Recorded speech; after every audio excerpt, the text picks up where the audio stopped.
Na entrevista que concedeu no dia do sorteio da Conmebol, da fase de grupos da Libertadores, Tora Arruda disse que o Botafogo faria ainda todo o investimento necessário para que a gente pudesse montar o melhor elenco possível para a disputa do Campeonato Mundial de Clubes da FIFA, que é a menina dos olhos do Botafogo. Porém, uma das contratações que eu considero uma das melhores contratações, se não a melhor contratação do futebol brasileiro de 2025, já foi feita e se apresenta ao Botafogo apenas em junho, mas se apresenta ao Botafogo. Eu vou falar do impacto que o Wendel pode ter no time do Botafogo a partir do momento que ele chegar e estiver à disposição do Botafogo e do técnico Renato Paiva. Mas é depois da vinheta.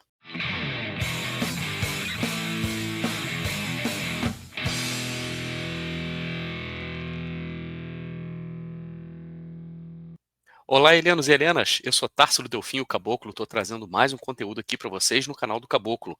Porém, antes da gente começar a conversar, eu peço para vocês que deixe seu like, se inscreva no canal e acione o sininho para receber as notificações de conteúdos novos aqui no canal do Caboclo.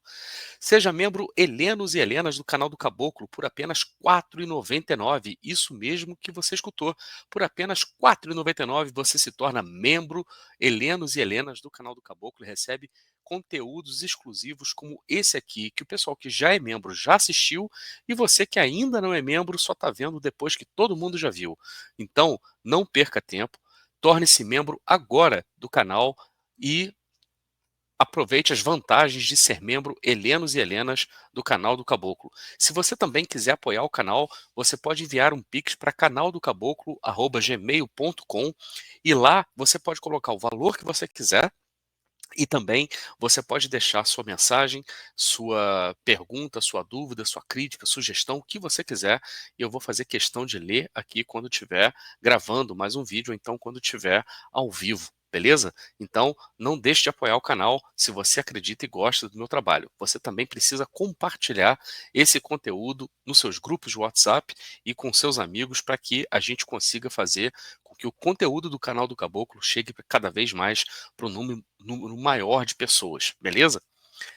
Pessoal, vocês sabem que eu não estou no Rio de Janeiro nesse momento, eu estou em Batatais, né, no interior de São Paulo, então eu não tive a oportunidade de fazer live aqui e tão logo retorne para o Rio de Janeiro, a gente retoma também com o ritmo das lives, né, com as lives semanais que a gente faz aqui no canal do Caboclo, todas as terças-feiras, às 9 e 7 da noite, tá? Mas não é por causa disso que eu vou deixar vocês sem conteúdo. Estou sempre aqui estudando, estou sempre antenado nas coisas que estão acontecendo, estou sempre trazendo para vocês aqui algum conteúdo. E uma coisa que eu queria trazer para vocês hoje, uma coisa que eu queria conversar com vocês hoje, é, tem muito a ver com a entrevista do Taro Arruda no dia do sorteio da fase de grupos da Libertadores, lá na sede da Conmebol, no Paraguai, onde, perguntado se o Botafogo ainda faria contratações, ele fala que o Botafogo tem no Mundial da FIFA, né, no Mundial de Clubes da FIFA, a menina dos olhos. E que o scout do Botafogo está trabalhando 24 horas por dia, todos os dias, para poder achar os melhores jogadores, que, na opinião dele, dentro da política do Botafogo, não são custos para o clube, são, na verdade, investimentos. São jogadores que, além do retorno técnico, também podem dar retorno financeiro para o clube. Isso dito, tá? A gente precisa levar em consideração que o Botafogo fez, talvez, na minha opinião, a melhor contratação do futebol brasileiro de 2025. Obviamente que todo mundo que é clubista vai argumentar a favor do seu próprio clube. O atleticano vai falar que talvez a melhor contratação do ano tenha sido o Rony, porque o Rony realmente tem jogado muito bem pelo Atlético Mineiro. O torcedor do Palmeiras vai falar que foi o Paulinho, ou que tenha sido o Vitor Roque. É, enfim, todo mundo vai puxar um pouco a sardinha para o seu lado. O Santista vai falar que foi o Neymar. E a gente está vendo, por exemplo, que o Neymar, né, com todas as questões dele extra-campo, ele, né, talvez hoje em dia, eu sei que é arriscado dizer isso e virar meme depois, mas ele talvez hoje em dia o custo-benefício dele não seja tão grande assim, não seja tão bom assim. Mas obviamente que eu estou falando do Wendel, né, que o Botafogo contratou junto ao Zenit, naquela transação que envolveu a ida do Luiz Henrique para lá, e a vinda do meio-campista para o Botafogo, além do Arthur também. Então é a dupla do Zenit que chega ao Botafogo. Arthur já chegou, já está jogando, e o Wendel somente em junho, né? Vai estar apto a jogar pelo Botafogo somente em junho, quando abrir a segunda janela, ou a janela especial do Mundial do Super Mundial de Clubes. Então, eu resolvi antecipar um pouco a minha avaliação da contratação do Wendel e o impacto que ele pode ter no time do Botafogo, mas antes da gente começar a conversar, eu quero propor a vocês uma brincadeira.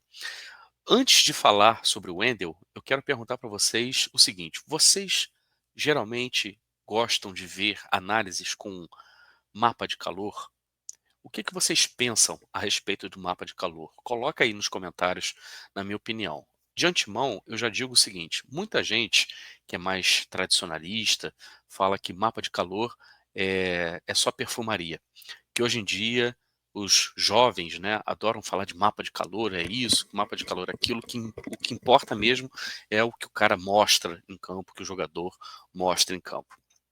Eu acho que toda inovação é extremamente importante, porém, uma das inovações mais importantes, mais revolucionárias da última década, né, no futebol mundial, é o mapa de calor. Primeiro, aquilo ali é ciência pura, não é somente uma curiosidade de que mostra uma movimentação do jogador em campo. Vai muito além disso. Todo mundo vê hoje em dia que jogadores de futebol correm, né, com um GPS grudado ao corpo. E ali muitos dados são coletados. E com esses dados, os profissionais das comissões técnicas conseguem tomar muitas decisões e conseguem fazer ajustes extremamente importantes para que os jogadores consigam cada vez mais performar no nível cada vez mais alto. O mapa de calor em si, ele demonstra, tá, não somente a movimentação do jogador com a bola, mas a movimentação do jogador como um todo. E ele aponta também se o jogador está correndo errado, se ele está correndo mais do que ele devia, se ele está correndo menos do que ele devia, né? Ele demonstra uma tendência, uma preferência do jogador de cair por certos setores do campo.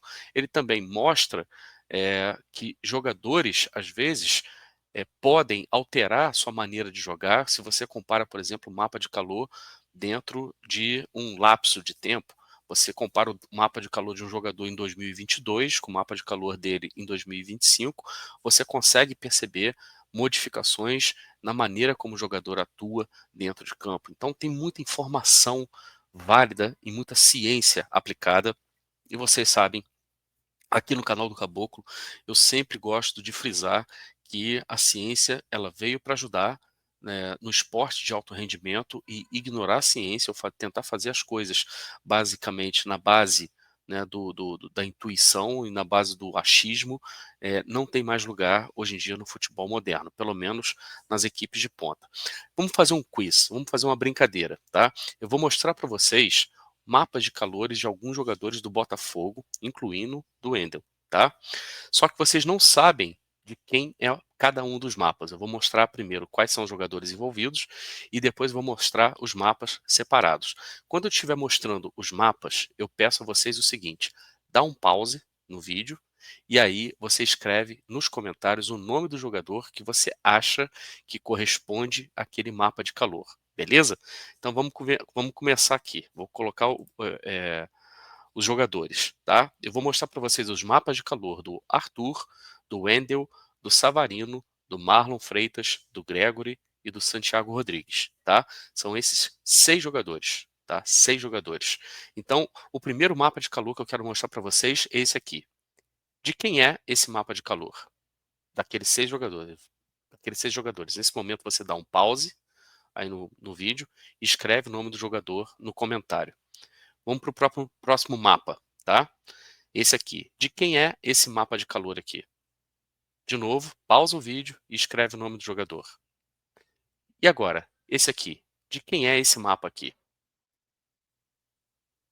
E esse? E esse aqui?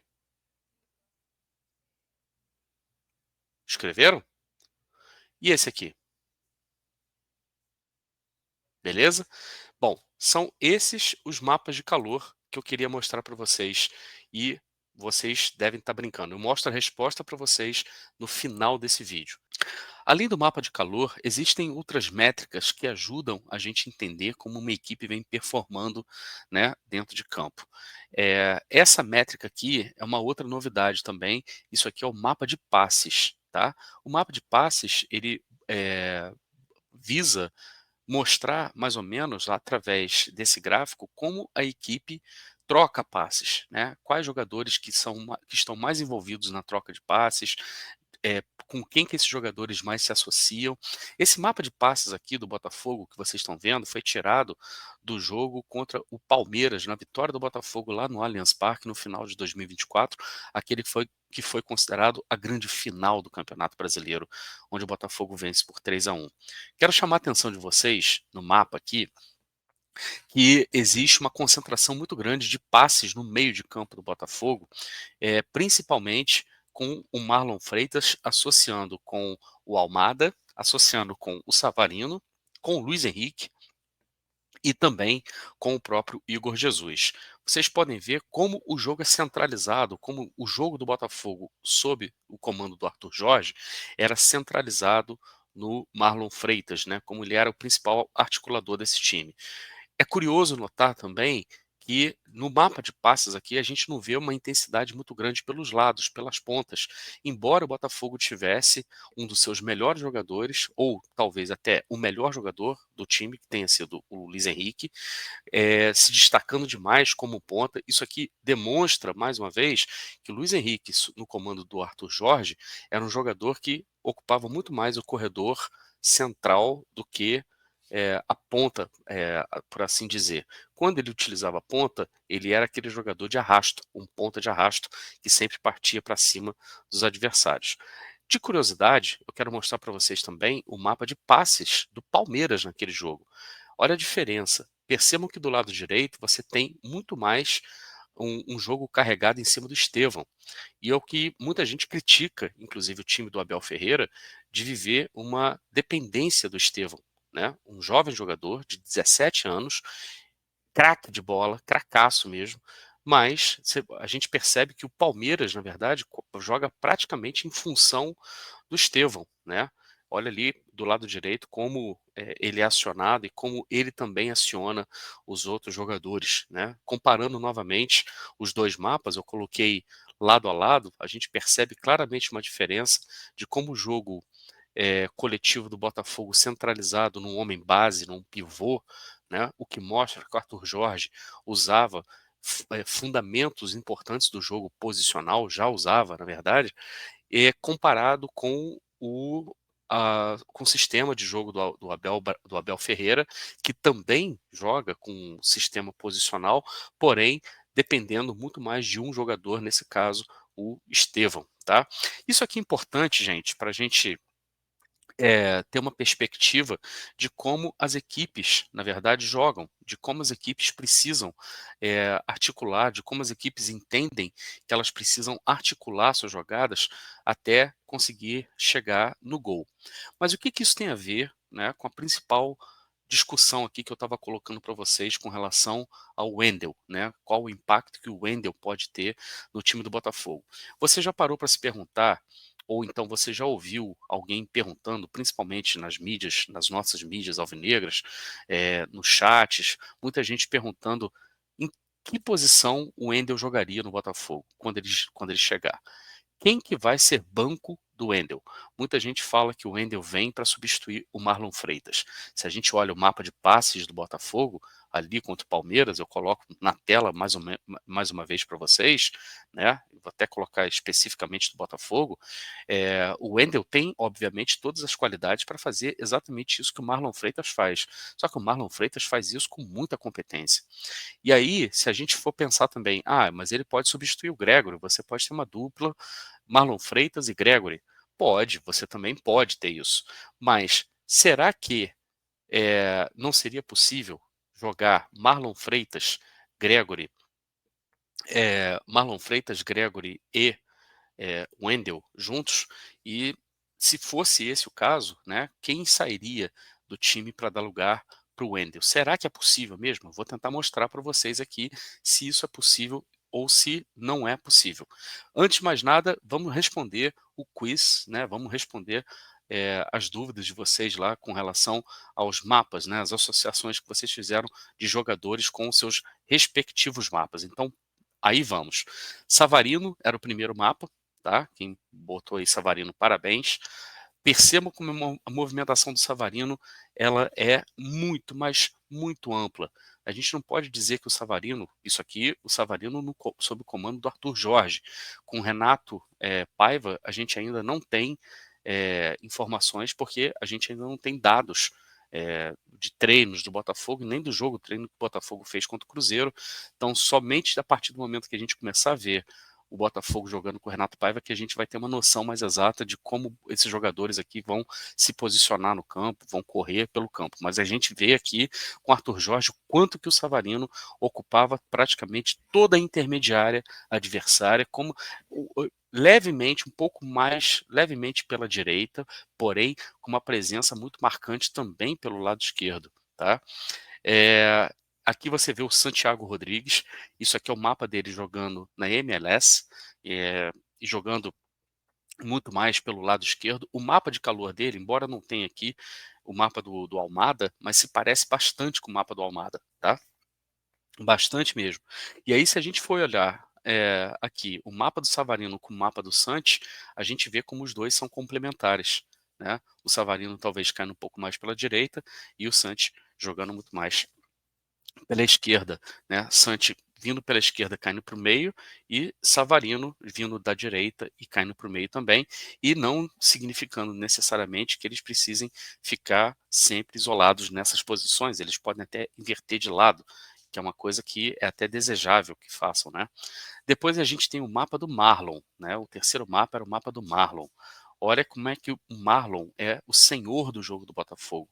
Ele é o grande centralizador do jogo do Botafogo. Ele é o homem base. Num jogo posicional, eu falei isso nos outros vídeos com relação à importância do homem base no jogo posicional, é ele que dita o ritmo do jogo, é ele que determina as viradas de bola. Ele joga de frente, na verdade, para o campo adversário, então ele consegue detectar exatamente a movimentação de todos os jogadores e tem que ter uma capacidade muito grande de enfiar as bolas no momento certo.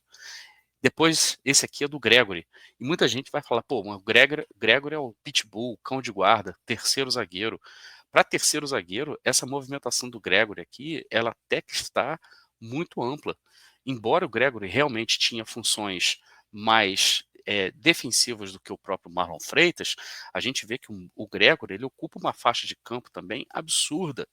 O Gregory está praticamente em todos os lugares do campo, principalmente naquilo que diz respeito ao combate, mas o Gregory também é um jogador que auxilia demais numa saída de bola qualificada do Botafogo. É um jogador fundamental que está prestes a renovar, inclusive, seu contrato com o Botafogo, tendo concedido uma entrevista muito interessante para Botafogo TV, e a gente vê aqui o quão importante é um jogador da categoria do Gregory.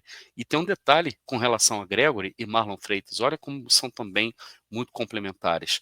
Tem uma coisa importante do Gregory, no Campeonato Brasileiro, o Gregory, ele, embora o mapa de calor dele mostre que ele chegue muito pouco na área adversária, ele tem mais participações em gol, mais participações não, ele fez mais gols do que o Marlon Freitas, que a gente sempre reclama que precisava chutar mais a gol. Vocês vão se lembrar o gol de cabeça dele contra o Bragantino, né, contra o Red Bull Bragantino, né, dando para o Botafogo uma vitória extremamente importante naquele momento, no jogo que estava muito truncado. Ele faz aquele gol de cabeça. O gol contra o Palmeiras, o primeiro gol contra o Palmeiras, justamente na vitória de 3-1 do Botafogo, onde ele erra o posicionamento e acerta, né, ao mesmo tempo e faz o primeiro gol da vitória, e por fim, o gol da vitória, né, sobre o São Paulo, o segundo gol, que deu o título, que confirmou, na verdade, o título do Botafogo. O Gregory fez um 2024 espetacular, e escreveu uma história maravilhosa no Botafogo, foi protagonista de momentos, inclusive negativos do Botafogo, como a expulsão muito injusta contra o Bahia e a expulsão, obviamente, mais icônica de todos os tempos contra o Atlético Mineiro na final da Taça Libertadores da América. Depois a gente tem o mapa de movimentação do Arthur. O mapa de movimentação do Arthur, muita gente vai olhar aqui e vai falar assim, é o mais fraco de todos. Mas o mapa de movimentação, ele mostra, na verdade, a temporada dele inteira, né, como foi. E o Arthur, ele não era titular no Zenit, não vinha jogando como titular no Zenit, então é natural que o mapa dele apareça um pouco mais claro do que o mapa dos outros jogadores que eu mostrei aqui, que jogaram, que tiveram uma minutagem muito maior, né, durante todo esse tempo. Mas o que é importante notar é o quão o Arthur é um jogador que cai bastante pelo lado direito, mas o Arthur, você pode perceber aqui que ele joga numa zona intermediária que é extremamente importante, que a gente chama justamente no jogo posicional de corredor central.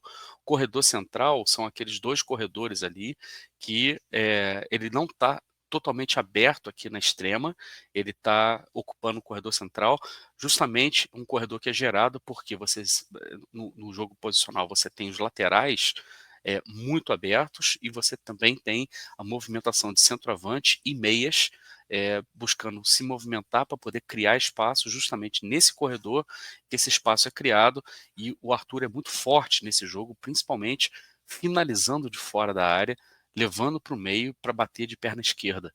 Ele é muito bom nesse sentido, e essa movimentação dele que mostra exatamente essa faixa de campo onde a gente pode ter o Arthur, e era a faixa de campo principal do Luiz Henrique no Botafogo, né, onde o Luiz Henrique mais atuou. Vou colocar aqui de novo para vocês o mapa de passes do Botafogo. Olha ali onde tá posicionado o Luiz Henrique, tá? Mais ou menos pela intermediária, pelo meio, e onde está justamente o Arthur. Então, Arthur vai atuar mais na faixa de campo que o Luiz Henrique jogava. O que que o Arthur tem? O que que o Luiz Henrique tinha que o Arthur não tem? O arrasto, a força física de você colocar na frente do seu adversário e o seu adversário não conseguir te pegar. E a habilidade com drible também, o Luiz Henrique é muito melhor do que o Arthur, driblar, inclusive até num espaço muito pequeno de campo, como o Luiz Henrique fazia, conseguia, né, fazer isso muito bem com os adversários ali no cantinho, na ponta, bem na extrema mesmo, e também, às vezes, bem no fundo do campo.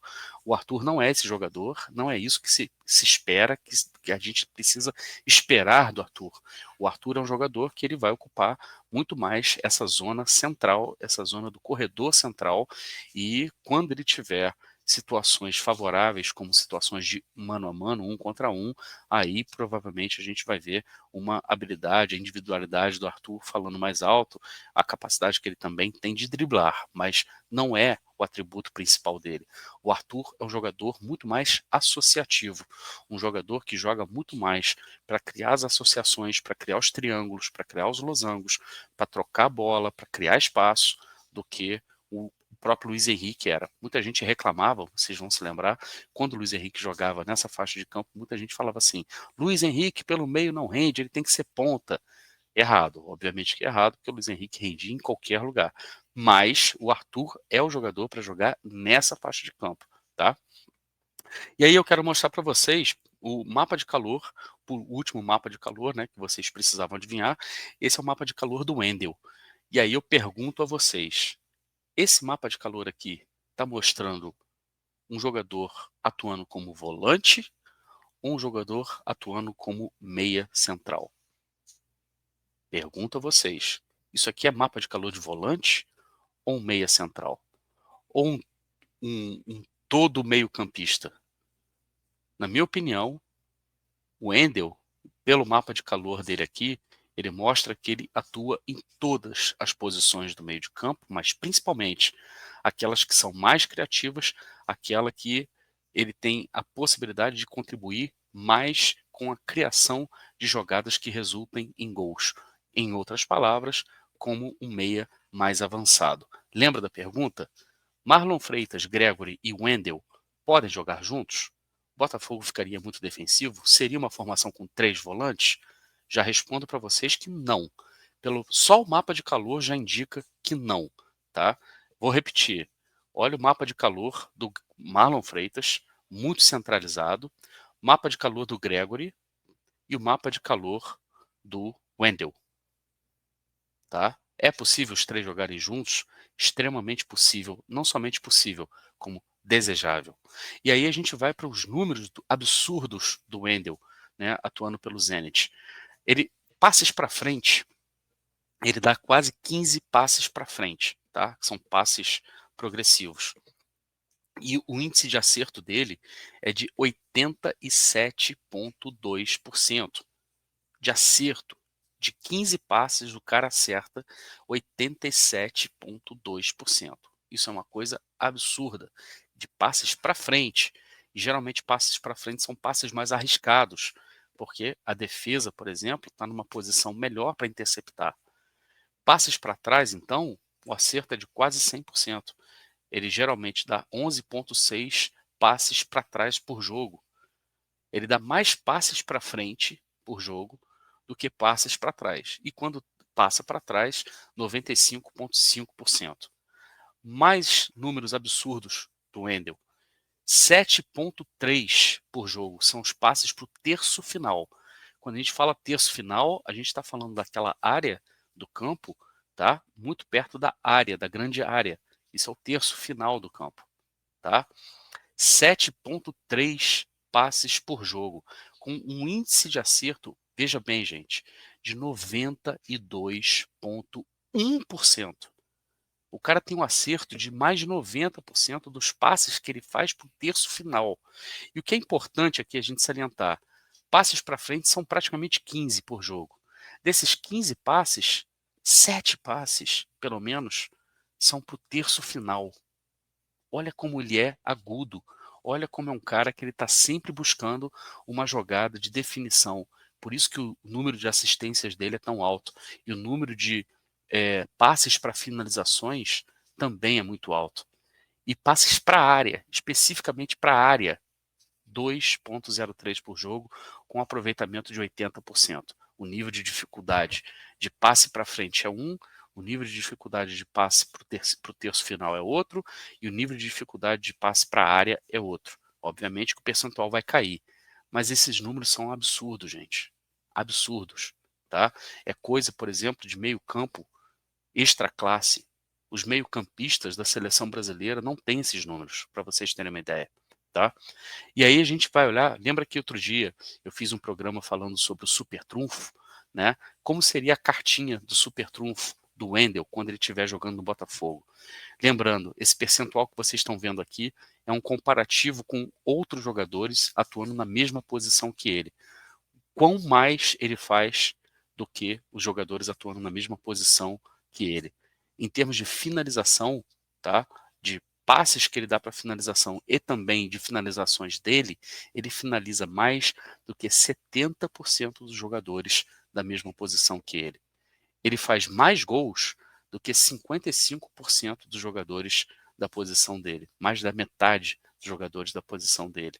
Agora, o importante, em termos de passes, passes para finalização, índice de acerto de passes, ele tem uma qualidade do passe melhor do que 96% dos jogadores da mesma posição que ele. E em termos de marcação, esse número aqui pode parecer baixo, 3%. Tá? Aí você fala, pô, mas a marcação dele é o lado negativo. Quando ele está jogando mais à frente, tá? Quando ele está jogando bem mais à frente, não. Ele tem, em média, 6 interceptações no campo de ataque. Ele recuperou 104 bolas. É um número absurdo. 104 bolas, tá? Na temporada. E ele tem 12 interceptações, que é um número razoável, tá? Ele foi bloqueado 9 vezes, tá? E o que é importante aqui é que é um jogador que é muito pouco driblado também, tá? Muito pouco driblado. Ele fez 55% dos desarmes que ele tentou, tá? outro número também muito bom.